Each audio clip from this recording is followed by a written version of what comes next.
Although our name is Lucy's Retired Surfers Bar and Restaurant, there's nothing tired or retired about anything we do. Meet Me at Lucy's has been our slogan and battle cry for nearly 3 decades in New Orleans. Located in the heart of the Warehouse District, Lucy's has truly been the destination spot for nearly every occasion. Whether it's happy hour after work, before and after Saints and Pelicans games, or just a delicious bite to eat at all hours, Lucy's is the perfect place to meet up, hang out, and unwind for a great time. And while you're there, you should try one of our signature surfing cocktails, like the Shark Attack or Blue Whale. And for the truly courageous, our famous Scorpion Tequila Shot. Remember, Meet Me at Lucy's is our slogan, but don't forget to bring your favorite pooch, because our lifeguard chair is always open. Crescent City Steakhouse, a true neighborhood restaurant operated by the Vojkovic family since 1934, is the oldest steakhouse in the city of New Orleans. Serving only hand-cut, prime-aged, corn-fed beef for over 80 years, Crescent City Steakhouse has become a dining destination for both die-hard locals and adventurous travelers who seek traditional, timeless New Orleans cuisine. Crescent City Steakhouse, 1001 North Broad, on the corner of St. Philip, in the heart of New Orleans. Fall in love with autumn with PJ's new seasonal lattes. Our pumpkin latte brings you all the flavors of a pumpkin pie, with hints of cinnamon and nutmeg, like your favorite holiday dessert in a cup. And our s'mores latte, with flavors of toasted marshmallows, warm milk chocolate, and graham cracker cinnamon, is sure to bring back campfire memories. The PJ's Fall Seasonal Lattes, available at your local PJ's, only for a limited time. Well, here's the bottom line.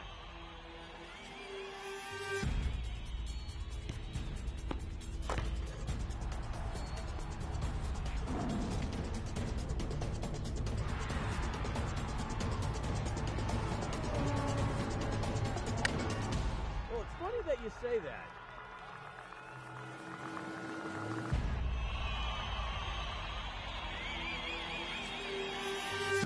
Let me tell you. Good evening, and welcome to a very special edition of Primetime Sports. I'm your host, Scott Alexander, and today, well, we have none other than the man with the best winning percentage in LSU football history and the coach of the 2007 National Championship team.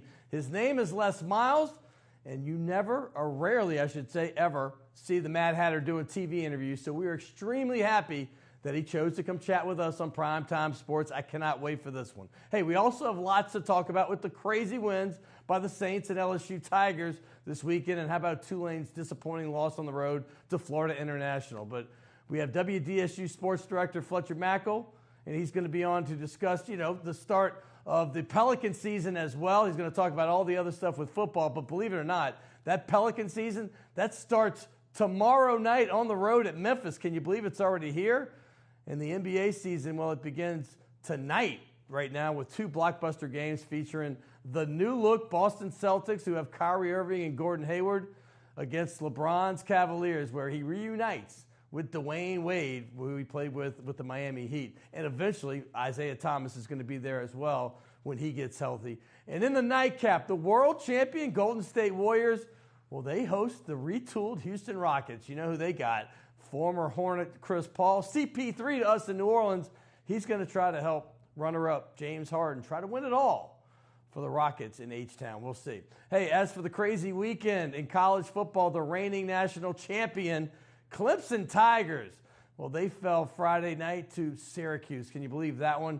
That was a great game by the Syracuse Orangemen, who LSU, by the way, beat. And later in the night, the 8th-ranked Washington State Cougars, they got blasted by Cal of all teams, 37-3.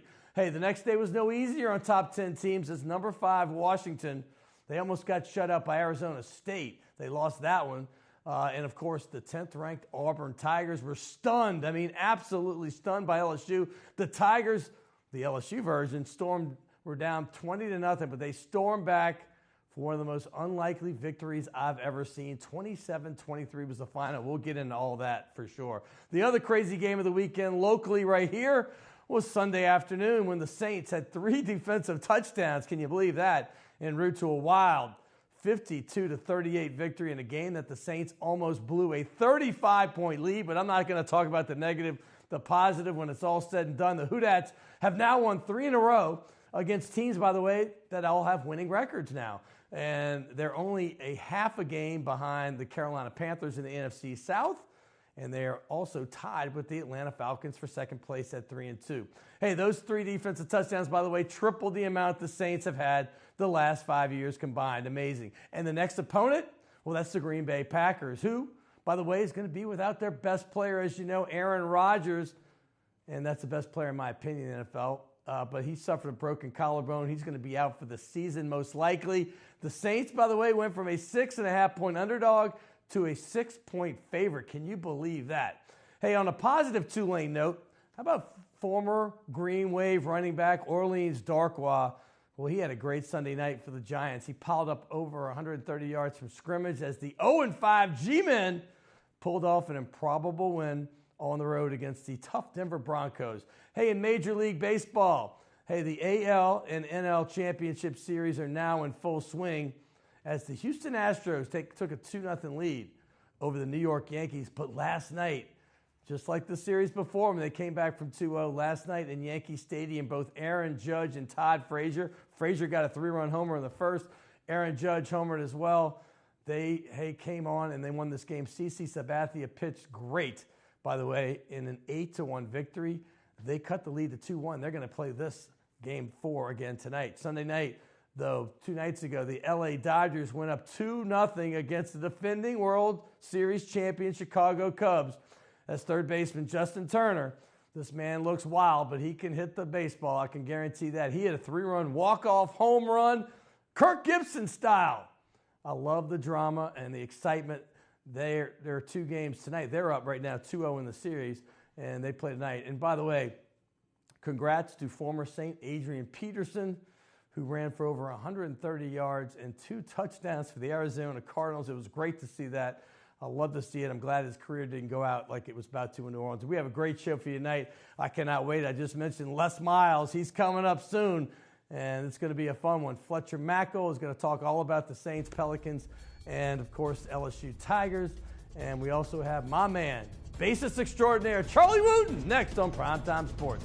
Stay tuned.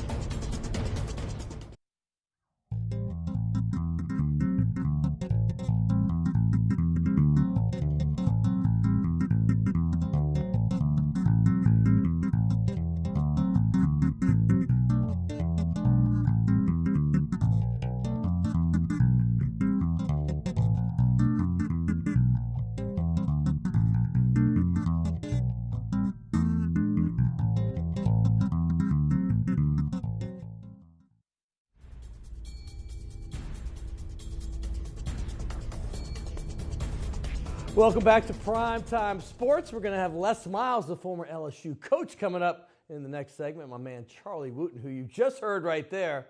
Well, he's coming up at the end of the show. But right now, I told you what a crazy weekend it was in college football with 4 of the top 10 teams falling. One of those was at the hands of the LSU Tigers. Of course, you know by now Auburn was the team at number 10 that fell. We're going to talk all about that this crazy weekend, not only in college, but, of course, the pros as well. Where the Saints, well, that was a nuts game where they had 3 defensive touchdowns. That hasn't happened ever in the history of the Saints, and it's the last time that they've even had one. I think they had one in the last 5 years. They just tripled it in one game. But to talk about all of this and more, and a little bit of Tulane and the Pelicans start of the season, my man Fletcher Mackel from WDSU, a longtime guest on my radio show, and now you've been here a few times as well. I have. Thanks for having me. I appreciate it. Always love having you, because you get right to the point and we know what we're talking about. So let's just jump into this right now. This weekend, let's start with the Saints, because they started 0-2, as you know, and all the prognosticators were like, it's going to be another season. If they were in the NBA, they'd be in the lottery again. However, they've turned it around. Yeah, absolutely. You know, Jim Mora hates when I say things like the season's over. And obviously we had a moment last year when the Saints were 0-3 where he was pounding on the desk saying the season is not over, 13 more games. Well, after the first 2 games and 2 horrible routs against Minnesota and New England, I think we were talking about, is this the end of the Sean Payton, Drew Brees era? Everybody was kind of on board with that this looks like a 4th consecutive losing season. But really, it just shows that the NFL, how things can change on a dime, so to say, because the Saints just haven't been good the last 3 games. They've been great. I mean, their defense has been phenomenal. Double-digit wins in a league when everything is so close.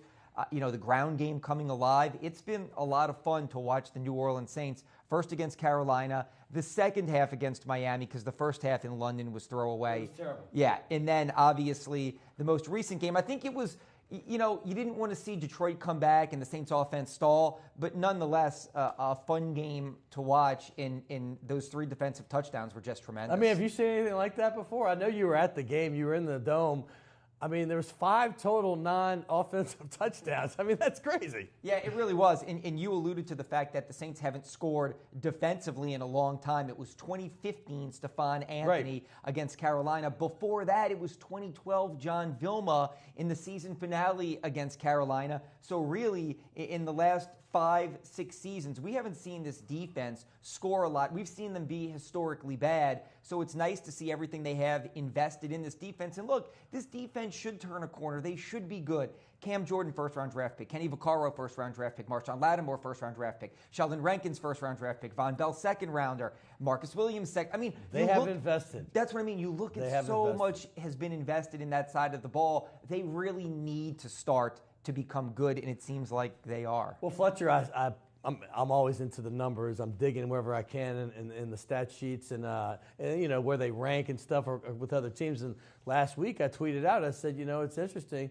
They were 12th in scoring, and I'm not talking about total defense or total offense, but 12th in the league in scoring and 12th in giving up points, meaning they're in the top echelon of both. And they're usually first and last. Right. And I said, it's nice to see this balance. Is this something you think they can continue? I hope they can continue. Look, I just kind of on a broader spectrum, I think the schedule is certainly favorable for the Saints.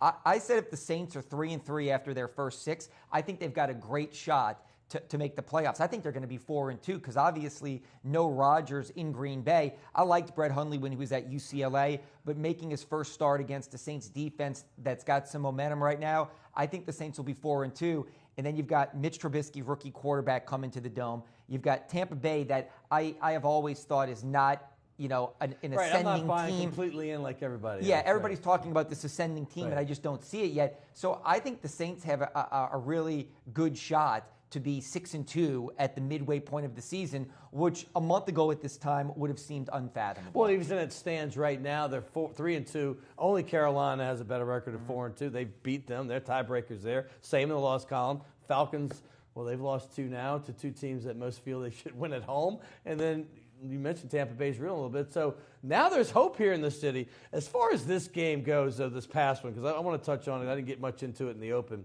What were the keys to this victory, though, other than the defense section? In your mind? Yeah, that was it. I mean, I really think that was it. The opportunistic defense in the defense making big plays, in bailing out the offense when it stalled. I mean, if we'd have talked about the Saints offense turning the ball over 3 times in the second half and only getting 3 first downs in the second half, and the Detroit Lions scoring 30-plus points in the second half, if you'd have just taken all of those things and compartmentalized them, you'd say, wow, the Saints must have gotten routed. 3 turnovers, 3 first downs, and Detroit scores 30 points in the second half. Right. The Saints must have gotten their doors blown off. Right. Except not true, because the defense scored 3 times and came up with some really big plays. I mean, that Cam Jordan tip pass and interception was exceptional and really iced the game. So I really think the opportunistic defense and the big plays that they came up with is something we haven't seen.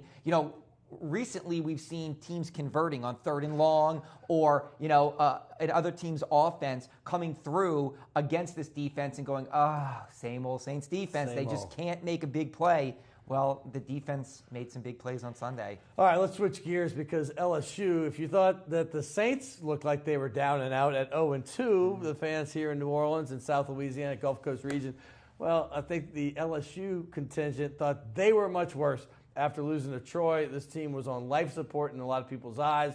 They go and beat a ranked team at Florida. Never easy to win in the swamp.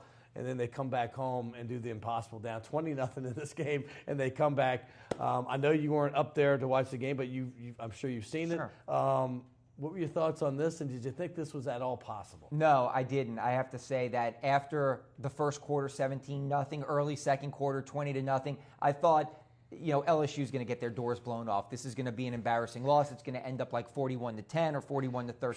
Sure. And we're going to be talking about, 2018 and Miles Brennan and looking ahead with all the young players. After the Troy game, which was horrible, the worst loss in 17 years since Nick Saban's first year when they lost to UAB, I don't think Florida's that great. No. And I think that was two teams that really, are, I want to say, just a little above average. Right. But I thought Auburn was a really good team. Right. I mean, they'd come in 3 straight blowout wins in the SEC. Their only loss was against a good Clemson team. And they looked good in the beginning of this game. Without question. They came out, just steamrolling LSU, and I thought this is it. This is a real team, and then LSU's going to have to run the gauntlet, and it's going to be ugly at Alabama, and they could really struggle, and they'll probably finish 6-6, 7-5. Now you look at the rest of the schedule, and you say, wow. 9-3 is a real possibility here. Exactly. Because besides Bama, all these games Ole Miss certainly doesn't look that strong. Obviously Arkansas, A&M, and Tennessee are not having great seasons. Yeah, why not? Right, now you look at it and you say, hey, New Year's Day bowl game, again, we're talking 6-6 and maybe the Birmingham Bowl after the loss to Troy. And even at Florida, I looked at it as a little bit of fool's gold. Sure. Because, again, I don't think Florida is a great team this year, playing a young quarterback. It quarterback. wasn't that impressive looking. Without question. It was an ugly win that they had to grind it out against a team that is not an elite team in the SEC.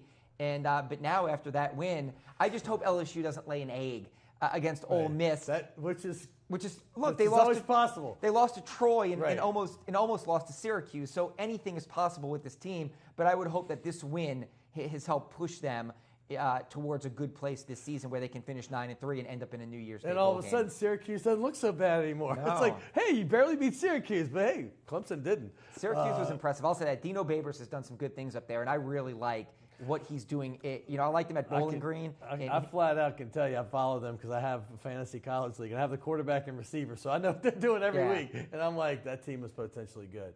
But real quick, though, going forward, Ole Miss is, you never know. That I hate to use the word trap because I don't know if LSU is good enough to have trap games yet. but that's on the road. They just scored 57 this past week. It's not like they can't score against a Vandy defense that's supposed to be pretty good. Any chance for the letdown in your mind? Sure, absolutely. Look, their quarterback is an elite player. I love watching him throw the ball. Yes, he is I watched good. one of those late games against Cal. And they got beat. Right, but you watch him play, He's good. and you see, hey, I know why this guy, when he was in North Louisiana and then at that IMG Academy, is an elite player. And so, sure, they're capable of beating LSU. But I would look at the rest of the schedule after the Auburn win and say, Bama's the only game I think LSU's going to have significant issues with in Tuscaloosa. Tulane, obviously they had the big win last week. They had 2 really nice wins in a row, Army, and of course last week against Tulsa where they put up 62. Then they go down to Florida International and they laid that egg. And every time you think they're taking the 2 steps, they get the step backward. What are your thoughts? Yeah, horribly disappointing. I thought Tulane had really turned the corner. I was at that Army game when they came back on that final drive. Exciting. And it was just tremendous stuff to watch that final drive. Willie Fritz going for it 3 different times on 4th down, passing on the field goal and the tie, going for the win. The excitement was great. Then to blow Tulsa away and score 60-plus points, you felt like, okay, Willie Fritz finally has his fingerprints all over this program. They're going to get to a bowl game this year. That loss at FIU, I think, could cost them a bowl game. They needed to win that game because they've got a top 25 team in South Florida that they are not going to beat this weekend.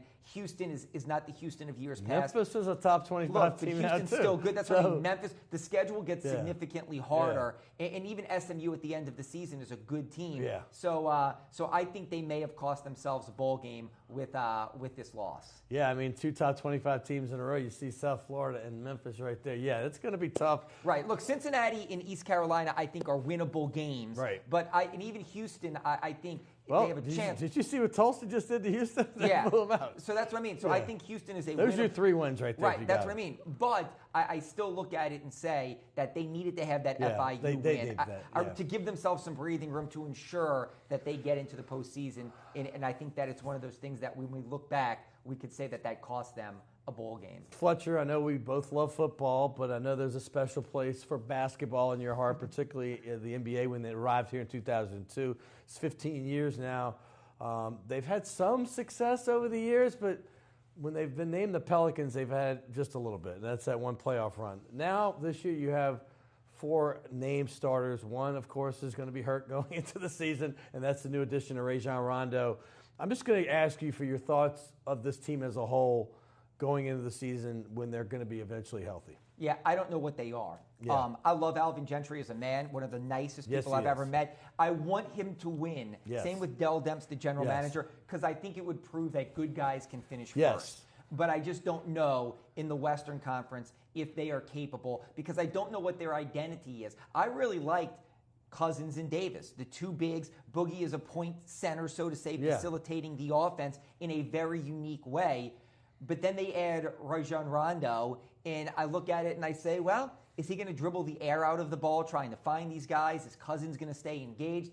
I just don't know what their identity is. They talked about putting shooters around the two bigs, but then they added no shooters. So I think on any given night, Cousins and Davis are going to be electric. We're going to see pick and rolls with those guys, alley-oops with those guys. People are going to be talking about, wow, that was awesome, but the supporting cast just wasn't good enough, and it's hard to figure out what they are, what they do, and how they do it well. I think, again, they're going to kick around, and they're going to stay in that playoff race for the 8th seed. I just don't know when it's all said and done if they're going to make it into the postseason, because I just think there's too many question marks. And they've had so many injuries going into the season. I'm not using that as an excuse, but and then they always seem to play Golden State and Cleveland to start off the season. Is it just me, or is it that seems to happen every year? Yeah, without question. Look, you've got to open on the road at Memphis, playoff team. 8 of your first 12 are against playoff teams. Your 2 home games. Lots of road games. Your 8 of the first 12. Right. I want to say 8 of the first 12 are on the road, and 8 of the first 12 or 9 of the first 12 are against playoff teams. Right.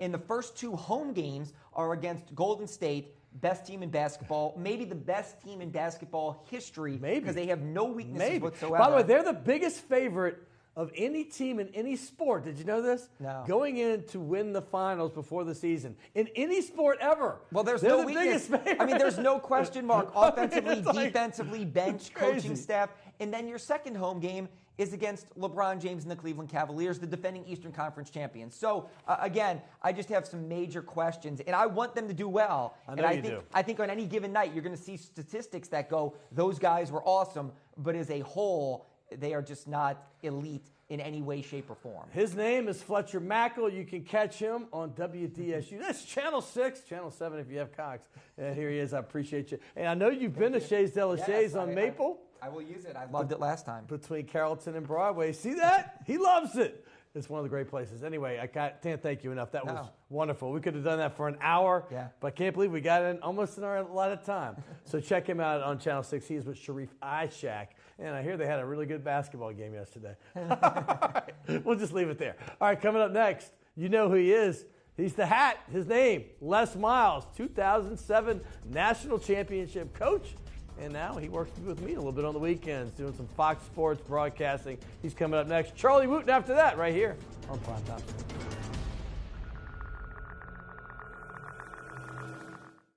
The owners of the Delachaise Wine Bar on St. Charles Avenue have opened up their newest creation uptown on Maple Street called Chez Delachais, a new local wine bistro featuring a larger menu of small and large plates, a brighter atmosphere, and full table service. Additionally, patrons can enjoy a large patio out front as well as an extensive wine list offering selections from around the world. It's Chez Delachais, 7708 Maple Street between Carrollton and Broadway. Rock and roll will never die. It's old New Orleans, my oh my. Come on, baby, let's go rock and roll at the city lane. All night, let's roll, let's rock and roll. Baby, do the rock and roll at Mid-City Lanes, the home of rock and roll. Although our name is Lucy's Retired Surfers Bar and Restaurant, there's nothing tired or retired about anything we do. Meet Me at Lucy's has been our slogan and battle cry for nearly 3 decades in New Orleans. Located in the heart of the Warehouse District, Lucy's has truly been the destination spot for nearly every occasion. Whether it's happy hour after work, before and after Saints and Pelicans games, or just a delicious bite to eat at all hours, Lucy's is the perfect place to meet up, hang out, and unwind for a great time. And while you're there, you should try one of our signature surfing cocktails, like the Shark Attack or Blue Whale. And for the truly courageous, our famous Scorpion Tequila Shot. Remember, Meet Me at Lucy's is our slogan, but don't forget to bring your favorite pooch, because our lifeguard chair is always open.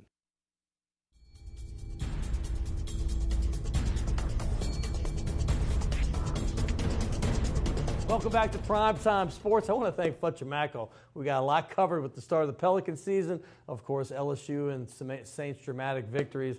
How fun was that if you're a fan of South Louisiana? But next, my special guest is somebody you know well. He brought us a national championship here in 2007. How about this? This past week, I worked a game at Stanford, and they were fawning over how David Shaw, the head coach, had won 68 games in his first 7 years. Truly remarkable feat. Well, the guy sitting to my left had won 75 in his first 7. He ended up winning 114 in 11 plus years at LSU, national championship, SEC titles. I could go on and on, but here he is. His name is Les Miles. Scott, nice to see you, baby. Welcome to the show. My pleasure. And now he is a college football analyst for Fox Sports. Let's just start there. How's that going for you? I'm enjoying it. I think it's. I think, as you know, there's some mechanics to learn, but I enjoy it. I've had fun with Tim Brando and there you are, right there. Yeah, Spencer Tillman, and I listen and I observe, and I think I'm getting better at it. So I caught that shot right there. That's me. I snuck in. You were talking to head coach Jeff Brom, of course, of Purdue. By the way, let's just get more general. What you been up to lately? I mean, what's going on? Podcast. I have with your daughter. With my daughter, I did an in-house for the Dallas Cowboys. In-house media kind of. That's kind of cool. Did the Green Bay pregame, halftime, and postgame, and here is the less is more. I want to get into this because the Players Tribune is sponsoring this thing, and it's called Less is More, which, by the way, I heard was chanted a lot at the stadium this past week in the first half. And there you are. That's back in your younger days, Less is More. But fact is that you're getting to work with your daughter, Smacker Miles, who is a swimmer at University of Texas, now an alum of the Longhorns. There she is, beautiful girl, very smart. I called you yesterday. She answered your cell phone saying, Les Miles' secretary. And I'm like, what? She was standing. She was sitting right there and handled the business. Yeah, she handled it. But you know what? You're exactly right. When you get to work with your daughter and see how she's matured, and she's always had a great opinion about athletics. Yes. She's played every sport there is, fast pitch softball, basketball. She was a state champion in the 4x4. I mean, she is a player. She wants to go and be a part. And so this is a great career for her. And it's fun for me to watch her because her opinions are dead on. Your love of family has been one of the things that's made you beloved in the state. Obviously, win a national championship in the years of success. Heck, 11-2, 11-2. 12-2, 11-2, 13-1. That's just 5 of the first 7 years. Yeah. Kind of crazy. But being able to go to the game, your first game you actually called was with your son. Now, I know he was redshirting for Nebraska. Right. Ben Miles, another guy, by the way, I did my research, is very beloved at Catholic High. I know you had one son, Manny, who played quarterback at U-High, who's now at UNC. But Ben Miles is like, to a man, everybody's like, Ben Miles, beloved. So what was that like being able to be up there in Nebraska, calling that game with us at Fox Sports, even though Nebraska did get upset by Northern Illinois? That was kind of fun. Well, it was great fun. The opportunity to see my son before the show and then after the show and kind of deal with, some heartbreak and some issues. The game. Yeah, the game. It's a big upset. Nebraska doesn't like to get upset by those kind of teams. No, it doesn't. And but he's having a great time there, and that's it's nice to see sons that want to be athletic, want to be a part of a team, and that they had the ability to get where they want to go because they're both in really pretty good position. Not to get sappy, but there is some silver lining sometimes that the good man above gives us. In times you're not coaching right now, so you are getting an opportunity to go visit Ben, which you wouldn't have been able to do. You're getting an opportunity to go see Manny at North Carolina, and I know you went and visited him right after you saw Ben. And how was that? Well, it's having that time.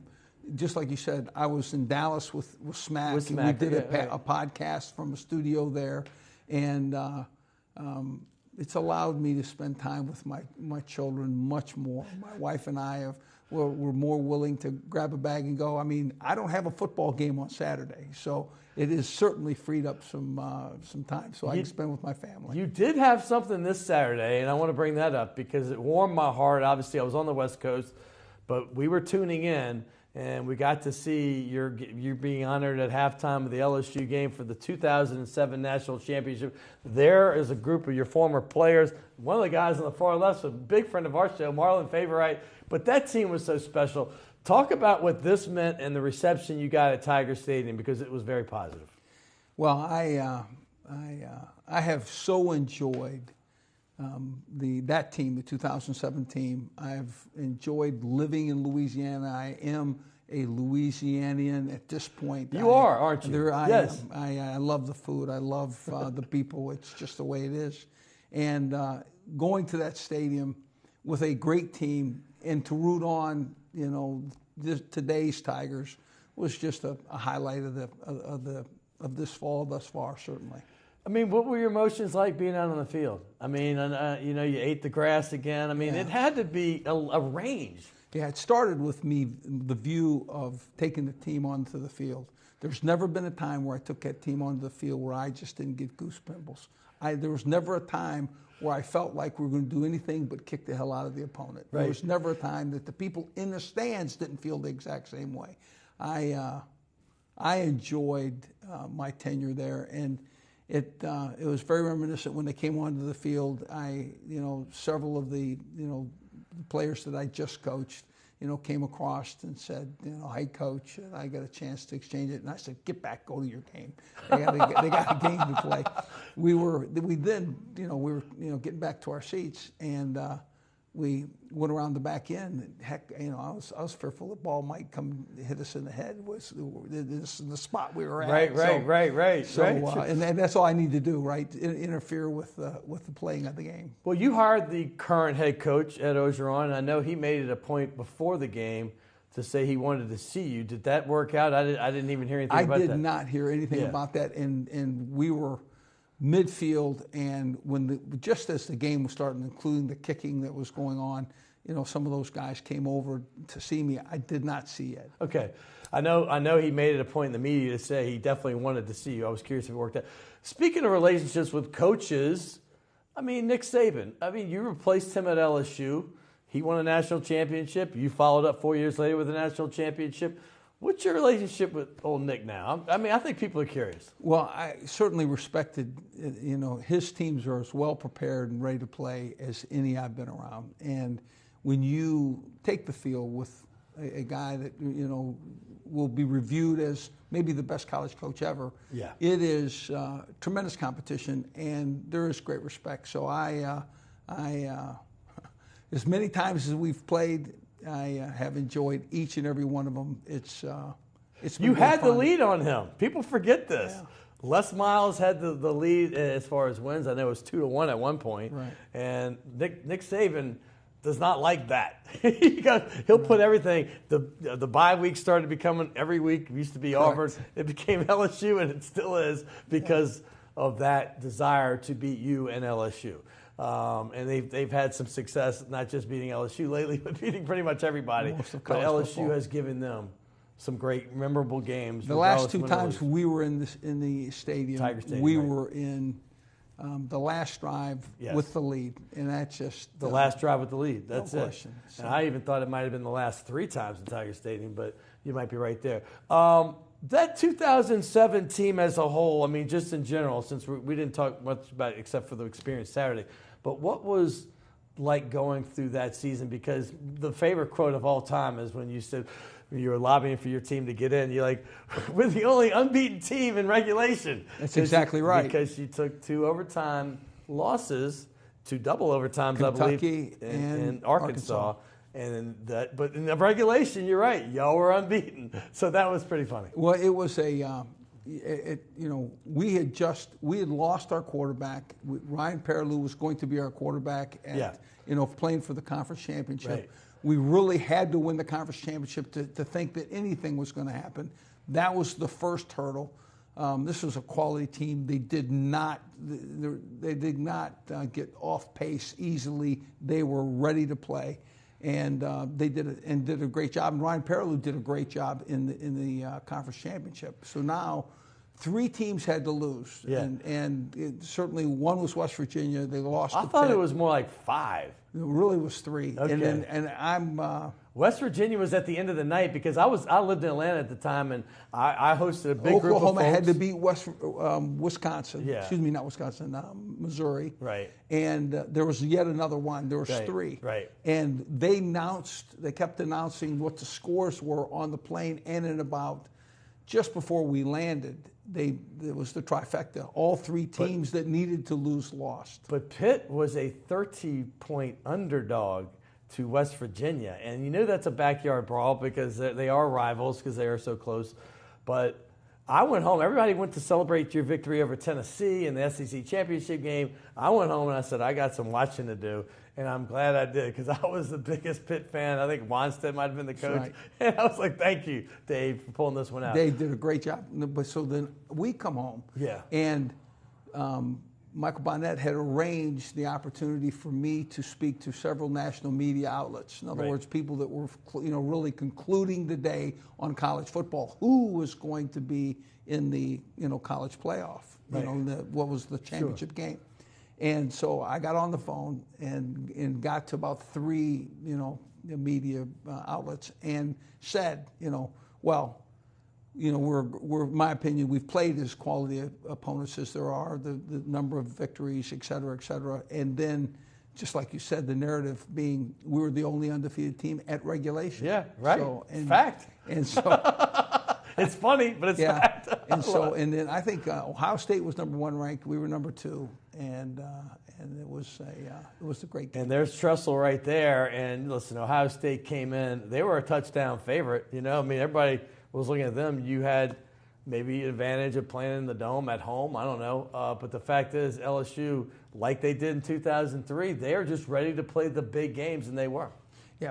Beanie Wells was ready, too, because he went the distance. He went 65. They were up 10-0. Yeah, they were up 10-0. Yeah. They were fixing to hit another field goal. Right. And Ricky Jean Francois blocked it. Swatted that sucker, and then we scored the next 31 or thereabouts. It was ugly after that in a good way. Yes, it was. Beautiful for Tiger fans, and there you are hosting that thing. By the way, 2011, I don't need to talk about the championship game. By the way, you were in another championship game people forget, but the fact is that regular season, I'm just going to brag for you, 13-0 if you count the Georgia win in the SEC championship game.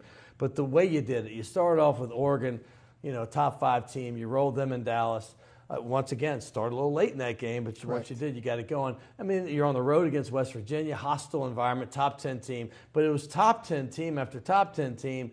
And I think you had 8 or 9 of those that teams were in the top 15 or so. And you just demoralize opponents. You didn't just beat them. Like some teams, they get squeaked by. You demoralize each and every one. And people were talking about that. And I'm not just talking about people down here in the Bayou, but across the country, is that might have just been the best regular season they had seen, certainly in many of our lifetimes. No, and that team was great. If you looked at the Eric Reeds, the Tyrann Matthews. Oh, goodness. There were some special teams. Pat Peterson. Come on. They're all across the board. No Odell question. Beckham Jr. Jarvis Landry. You had Speaking of that, Odell Beckham Jr., I have to ask you this because you've coached more NFL players during your tenure at LSU than any other coach during that same time frame. Speaks volumes, and I know at least a handful of these guys, and they all speak so highly of you, and that is a testament to you. And I'm going to say this, Dale Brown had that factor, I remember for years, that he was very close to his former players, but they speak very highly of you. But this guy right here, Odell Beckham Jr., who I don't know personally, but he's going on to these great heights. But he's also become kind of a diva. Did you see any of that while he played at LSU with you? Because I don't remember it being afar watching as a fan because I was out of state. He was a leader and a quiet leader, a do what I do, and a Jarvis Landry, and he really competed, and both of them benefited by it. Okay, Jarvis really, they started playing one-hand catch, and that was, I give that to Jarvis Landry, but both Odell and he were very prolific at one-hand grabs. Unbelievable. And I was fortunate to be with Odell has always been fiery and fun, but I think the NFL brings out a little bit more show, than certainly the college game. Well, it's interesting because those two receivers, you're not known as a throwing offense at LSU. You're running back but those two receivers. That great 2013 season, first time in SEC history that you had a 1,500-yard back, 2,000-yard receivers. Obviously, the back was Jeremy Hill and a 3,000-yard quarterback. But those two receivers, Jarvis Landry and Odell Beckham Jr., they, after 3 years, had the NFL record as 1 and 2 in catches received, or in passes received in NFL history. Did you ever see that happening? Because that's history we're talking about. Yeah, I didn't see it happen. And I think that the advantage is they're not allowed to be touched for 5 yards. And I think to give those two guys 5 yards to play off leverage, to make moves, to stutter, to affect the guy that's playing the man-to-man, or just that's playing zone, trying to stop them from walling them off on an inside move or an outside move. I just think that's for those two guys, that's cheating. They have a great opportunity. Any regrets that you go through? Because it's like, like what's his name? Frank Sinatra says, I have no regrets. Anything that sticks out at all, ever? Yeah, there's some calls I'd like to have back. Right. But, always going to be calls. But other than that, I placed the team on the field that I thought gave us the greatest opportunity at victory, period.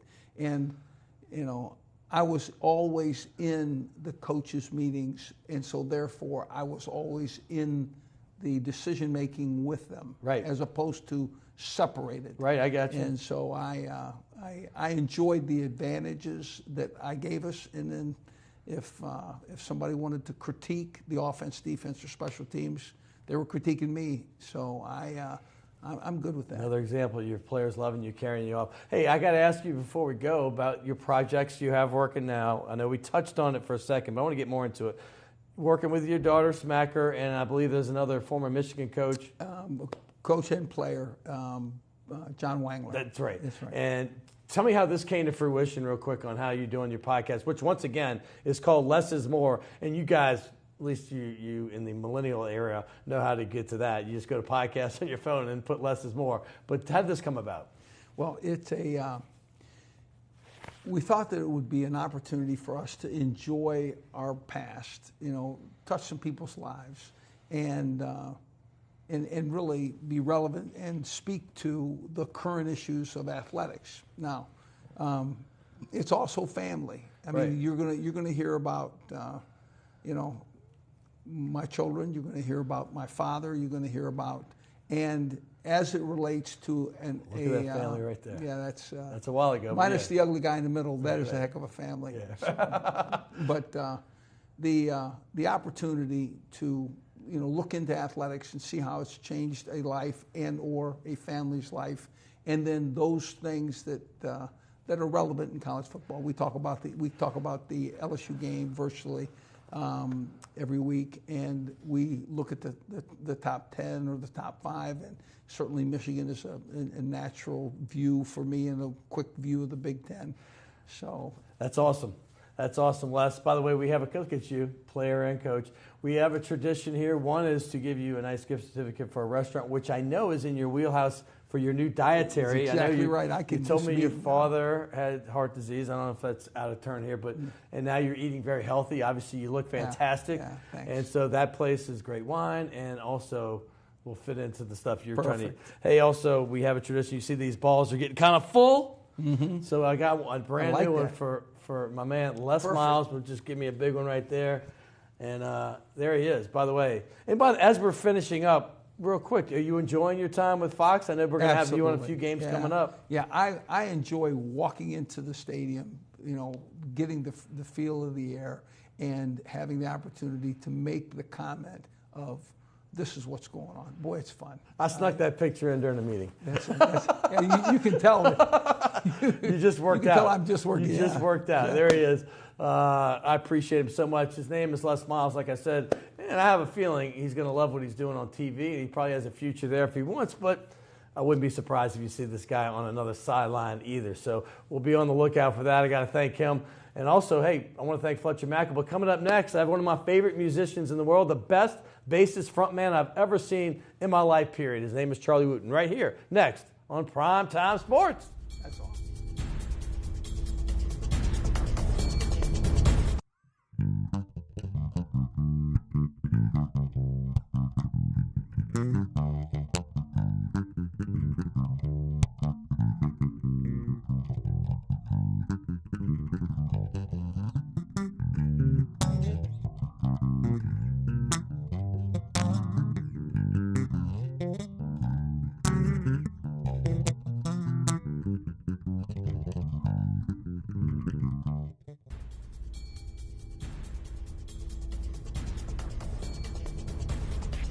Welcome back. Yeah, Fletcher I've known for several years. Les Miles is a relatively new friend now that we work together, but my next guest, I've known him for a quarter of a century at least. He used to play some parties that I used to have, crawfish bowls in Atlanta. Got to know him then, and he moved back to Louisiana like I did. He did it a few years earlier than me. And his name came up, by the way, because Como High School, where he went to school in Lafayette, I met somebody, believe it or not, at Stanford this weekend who went to Como. His name is Charlie Wooton. He's been with too many bands to mention. Royal Southern Brotherhood's one of them. Gosh, I could go on and on. There's many of them. How you doing? I'm doing great, man. He's been on the show before. Obviously, if you're a regular viewer of the show, you know that. But he's got a big event coming up this weekend. I want to jump into it because the Po' Boy Festival on Oak Street has become a really big deal in this town. It's real tight up in there sometimes, but It's fun. It's a great Sunday afternoon. But you got a little thing that's extra special called the Woot Dat. Tell us about it. Woot Down. The Woot Down. Woot Down. So during Po' Boy Fest, across the street from the Maple Leaf at Frenchie's Old Gallery. The Old Gallery, right? I'm going to play for 10 hours straight, and our goal is to raise $10,000 for the New Orleans Musicians Clinic. Wow. Who has been very good to me and my family. There it is. And so 10 hours straight, and I've got 50-plus musicians that are going to be rolling through. 50 of them in 10 hours. So tell me how this works and how do you get money raised for the musician clinic? You can go to the link that you see at the bottom of the graphic right there. Yeah, say it real quick because it's not easy to read. If you go to the Musicians Clinic website, there's a special Charlie Wooton page. There you go. That you can click on. And just Google that up. These days, the Google machine takes care of it. Musicians Clinic, and then they'll come to it. But New Orleans, and they'll get to you. My Facebook page, Charlie Wooton, all that good stuff. That's Wooton with an O, three O's, no E's in Wooton. Yes, sir. So how you been, dude? I've been great. Yeah? Yes, sir. I know you're traveling all the time. I mean, the summers, you seem to be going around the world. Did you do any of that again this summer? I went to Brazil with Sonny Landreth. Yeah. Went over all over the Northeast with Bonarama. Right. Once again. Bonarama, good folks. Good folks. Yeah, it's good to re-hook up with those guys for sure. Yeah, you've been around and played with a lot of bands. I mean, kind of just give me a shuffle through them. I know you're not with them all now, but just to let people know, they're like, oh my God, that's the guy I saw with New Orleans Suspects, whoever. Royal Southern Brotherhood, New Orleans Suspects, Bonarama. I went out with Sonny Landreth. I got and now I'm going back to doing my own thing. Still have Zada Funk going. I've had that band for years. It's like over 2 decades. Yep. Yeah. And so we're still going strong. And the new project I have is Zabba-Doo Dat. We're going to have a CD coming out next year with Laura Reed as the featured vocalist on it. Right. Yeah. And by the way, I know your lovely wife, Tracy, great woman. Yep. I got to give a shout out to the ladies. Sure enough. Also, you've got a new project doing some radio stuff that actually is going to happen tonight. Yeah, my first show's tonight on 102.3 FM here in New Orleans. Right. WHIVFM.org. Right. If you want to tune in. And the radio show's called Zabba-Doo Dat. Right. It's a word I made up that when I was touring with the Brotherhood, Cyril Neville asked me what it meant. And I said to him at the moment, hey, Jesus, Gandhi, Buddha, Bob Marley, they're all trying to teach us the same Right, thing, to yeah. be good people, to love one another. Right. Well, that's Zabba that. That's it. You know? That's a good reason to listen in. That's it. And I know, by the way, I've always said this, and I mentioned this again this weekend. Spencer Tillman, who is going to be working as an analyst with Les Miles this weekend as well.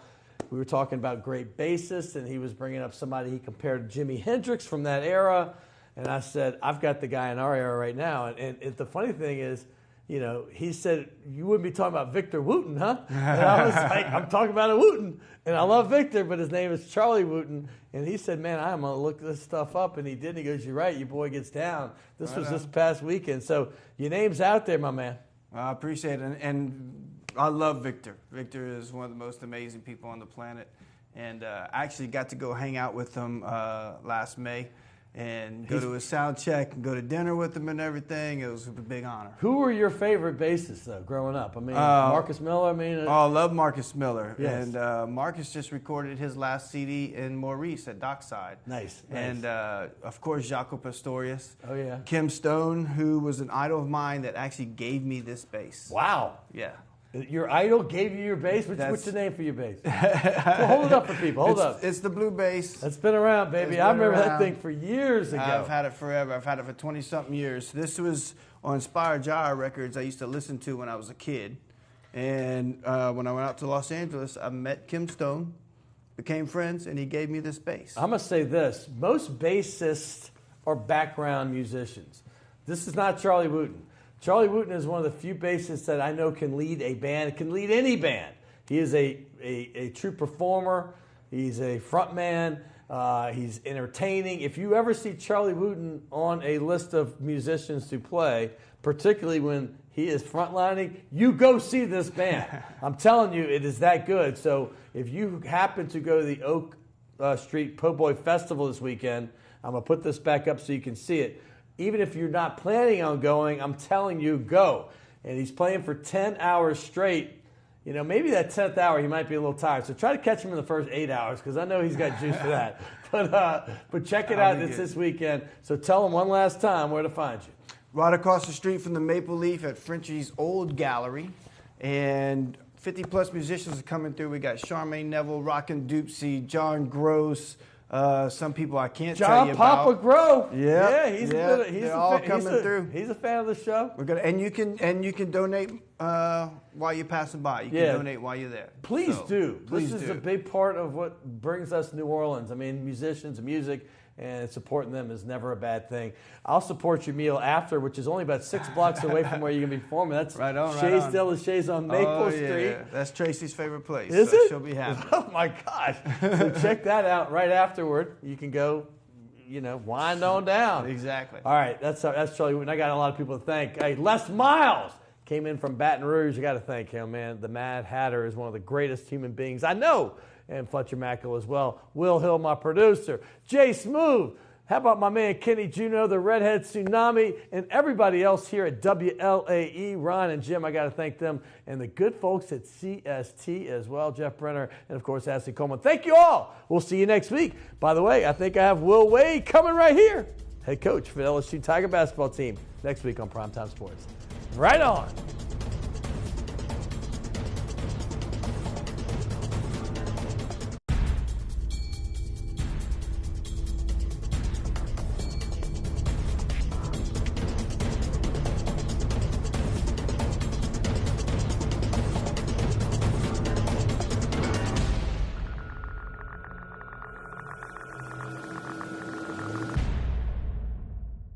Although our name is Lucy's Retired Surfers Bar and Restaurant, there's nothing tired or retired about anything we do.